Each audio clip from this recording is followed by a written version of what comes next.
Hey everyone, I'm just introducing myself today. My name is Angelo Dagostino, and I want to say that I'm really excited about being one of the guest judges for the Young Artist Showcase. I think it's a really amazing thing that Audrey is putting together, and I'm just so glad to be a part of it. I just recently celebrated my 40th anniversary in ice skating. I started when I was 9 years old, so yes, if you do the math, I'm 49 years old. So I've been involved in skating for over 40 years.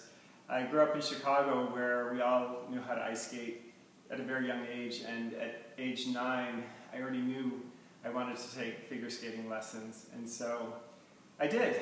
And funny that I didn't stop for many, many years. I was really lucky to have had really good coaching when I was young and be inspired by great choreographers as well. By the time I was 16, I was a national competitor, competed in the novice level at YAS nationals, and continued to compete at nationals for the next 10 years. A lot to do based on the fact that I had very good coaches and I had good parents that supported me. And I loved to skate. I loved to skate more than anything. I was always asking my mom to take me to the ice rink so I could practice, and I felt at home on the ice rink. I'm sure many of you can relate to that. It's funny because even at age 9, I can remember going to the one ice rink and asking them to put on my favorite record, and it was a record, not a CD and not an MP3, it was a record. And I would, at age 9, make up my own little programs on Public Session, skating to this one record that I liked so much. Ironically, 40 years later, I now teach that rink in Chicago when I go back, which is such a treat for me. So I trained in New York with Peter Burrows, and then after that I moved to Colorado Springs and trained with Carlo and Krista Fassi. And I was the junior silver medalist in, oh God, what year was that? 1982. And then I continued to compete as a senior all the way until 1989, and my best finish at nationals one year was 4th in 1986, so I was alternate for Worlds. The following year, in 1988, I was alternate for Olympics. Very close to making the world team. I didn't, however, I was always on the international team, and to me that was just as lovely and wonderful as being an Olympian or a world competitor, because I got to travel the world. I was able to go to amazing places like Canada and France and Japan. In 1986, I won the NHK trophy. I was a very good free skater. My figure is maybe not so good.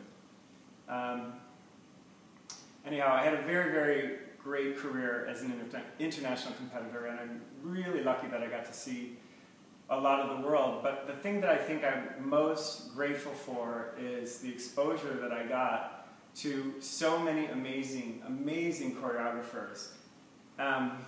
When I was 20 years old, I went to a party in New York City with a great choreographer. Her name was Ricky Harris. And she took me to this party to meet some very bohemian New York type of people. We met a woman who was an automatic writer. An automatic writer is somebody who's like a psychic, but they put a pen in their hand and then their hand just moves and basically writes what they're being told. And it was so interesting because I was with Ricky Harris, who was an amazing choreographer, one of my choreographers.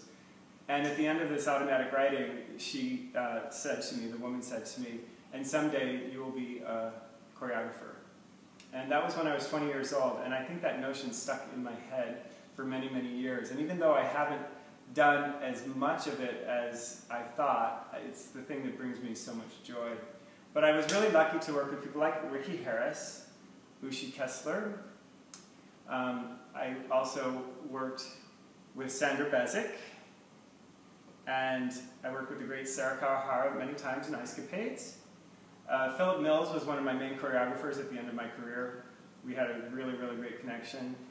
And as a professional, one of my great mentors was Minnie Madden, who is a dancer but also choreographs for ice skating. She was very instrumental in encouraging me to continue to pursue choreography. I was actually her assistant on a project, which was the most meaningful thing for me.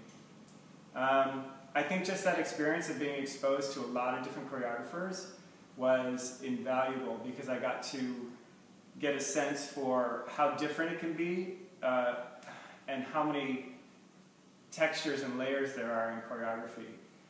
I just feel like I was really grateful that I was in so many places that brought me in contact with these great people. After I finished my competitive career in 1989, I was lucky enough to have a principal role in Ice Capades, and I toured with Ice Capades for 4 years as a male soloist, and it was in that time that I worked for BTEC Productions, and Sarah Kawahara was our head choreographer, and had many of my solos choreographed by her. She is wonderful, adore working with Sarah. So by the time I was 35 years old, I think I had had quite a lot of skating and performing, and basically I felt like I just needed a giant nap. So I did. I kind of moved to San Francisco where I could have set some roots and started teaching. It was there that I got to experiment with the most choreography and choreographed a lot of programs for a lot of amateur skaters that I was working with at the time. But the great thing was that I got opportunities to still continue and do small shows. Just recently, I have 2 new jobs. One is I'm a dartfish technician, where I go around helping people with their technique using dartfish software. It's motion analysis software. It's very amazing. But the newest part in my life is that I work on board cruise ships now. I work for a BTEC company, Willie BTEC company, and I am a production assistant and choreographer, and I help set the shows on board Royal Caribbean cruise ships, which is an amazing, amazing thing. And it has become one of the joys of my life. Last year I spent 5.5 months on board a cruise ship, working with very, very talented skaters and getting to test my skills as a choreographer. And ironically, the show that I am responsible for directing and keeping track of was choreographed by Sarah Kawahara, one of my idols. And I just think to myself, how lucky am I that I've had this opportunity now to be involved in these projects. So every 6 months I go on board the ships and I teach the show to 10 new skaters. So with that being said, I want to say a few things about what advice I would give a young emerging choreographer. And I think I've already mentioned it, but I absolutely think you need to expose yourself to as many, many different types of choreographers, and art forms that you can think of. There's a wealth of knowledge out there. There's a wealth of styles and inspirations, and don't be afraid to ask. Ask the questions. Can I ask you some questions about this? What do you think about that? How do you count music? How do you diagram a song? How do you find the odd 4 in a piece of music? These are all things that I had no idea about. And I learned because I asked those questions. So think of as many questions as you can ask, and don't ever be afraid to ask even the most famous of choreographers. I sat down with Sarah Kawahara a year ago and said, what's the best thing I can do, and how can I be the best at this job, and the worst thing I could do, and the worst thing I could do at this job? And I just ask. So my advice to you is get information. Information and knowledge is power. The last thing I want to say is it's critical, it's absolutely critical that you take the time to develop the story that is the program. And you have to really dig deep inside of you, not just in your imagination, but to dig deep inside of your experiences or your perception of things. You have to draw from inside your real life experiences to make it believable. Stringing together movement and a bunch of beautiful arms and really nice extensions, I mean, that's all well and good, but if there's not the emotion behind it and the storyline that is keeping everything tidy and together, it's not believable. In my opinion, it's not believable.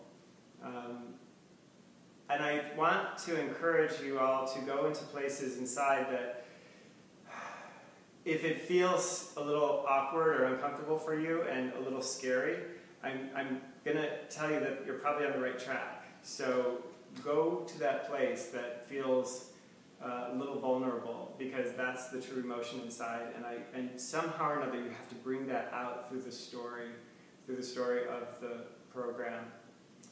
The other thing I want to tell you is that, in my experience, you can never work too hard on a project. If you think that 110% is enough, then do 120. There is absolutely no replacement for hard work and mindful work, thinking while you're working. You have to, again, dig deep inside and push yourself to work harder than you've ever worked before. And this is the only way that the momentum will shift and will help push this project through. I also want to encourage anybody who's not sure about doing it to just do it. Just take a risk and just do it. There's nothing bad about it. You might learn something about yourself, but I can't stress enough how the work ethic and how much thought you put into this is critical. The great thing about this is that there's an award at the end of this competition, but the real award is you and what you've learned and what you will take with you for the rest of your life. And like I said, I'm 40 years into ice skating, and this very moment today, I had no idea I would be sitting here right now, but my life has brought me to this moment, and it's a combination of all the different things that I've done in skating, and they're all just sort of coming together now, and it's what creates the rest of your life. So you do not know that maybe this competition will actually shape you and form you in a way that you'll carry with you until the ripe old age of 49, like myself. So anyhow, that's all I want to say. Good luck. Please work hard, dig deep, and do your best, and be proud of yourself.